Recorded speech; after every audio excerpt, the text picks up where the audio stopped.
నమస్తే, welcome to KK news. నేను శ్రీదేవి. విశాఖ స్థానిక సంస్థల ఎమ్మెల్సీగా బొత్స సత్యనారాయణ ఎన్నిక ఏకగ్రీవం అయినట్టే. కూటమి నుంచి అభ్యర్థిని నిలపకపోవడమే అందుకు కారణం. బొత్స ఎన్నిక కాగానే ఆయనకు మండలిలో ప్రతిపక్ష నేతగా పార్టీ ప్రకటిస్తుందని వైసీపీ వర్గాలు గట్టిగా చెబుతున్నాయి. బొత్స బలంగా మండలిలో తమ పార్టీ బాణిని వినిపిస్తారని జగన్ నమ్ముతున్నారు. మండలిలో వైసీపీకి బలం ఎక్కువగానే ఉంది. ప్రస్తుతం మండలిలో వైసీపీ పక్ష నేతగా అప్పిరెడ్డి వ్యవహరిస్తున్నారు.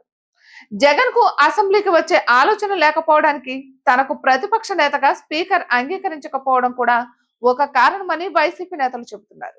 అందుకే మండలిలో పార్టీ వారిగా గట్టిగా వినిపించేందుకు బొత్సను ఎమ్మెల్సీ అభ్యర్థిగా జగన్ ఎంపిక చేశారంటున్నారు.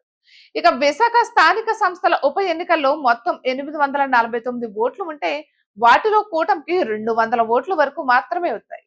ఇటీవల వైసీపీ నుంచి చేరికలతో మరో 100 ఓట్లు కూటమికి దాఖలు పడ్డాయని సమాచారం.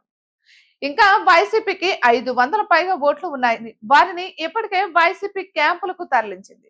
ఇక మాజీ సీఎం జగన్ వారితో మాట్లాడుతూ వేరే వారికి ఓటు వేసి తన పరువు తీయద్దని విజ్ఞప్తి కూడా చేశారు.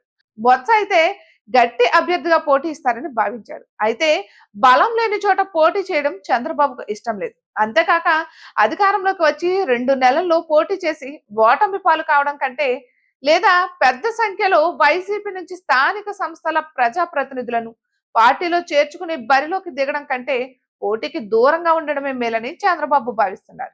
ఇక వైసీపీ అధికారంలో ఉన్నప్పుడు సామదాన భేద దండోపాయాల ద్వారా స్థానిక సంస్థలను ఏకగ్రీవం చేసుకున్న సంగతి తెలిసిందే. అయితే చంద్రబాబు మాత్రం అటువంటి అప్రజాస్వామిక విధానాలను అవలంబించడానికి ఇష్టపడడం లేదు. దీంతో విశాఖ స్థానిక సంస్థల కోట ఎమ్మెల్సీ ఉప ఎన్నిక పోటీకి కూటమి దూరంగా ఉండాలని నిర్ణయించారు. ఇటువంటి మరెన్నో వీడియోస్ కోసం కేకే న్యూస్ తెలుగు ఛానల్ ని సబ్స్క్రైబ్ చేసుకోండి.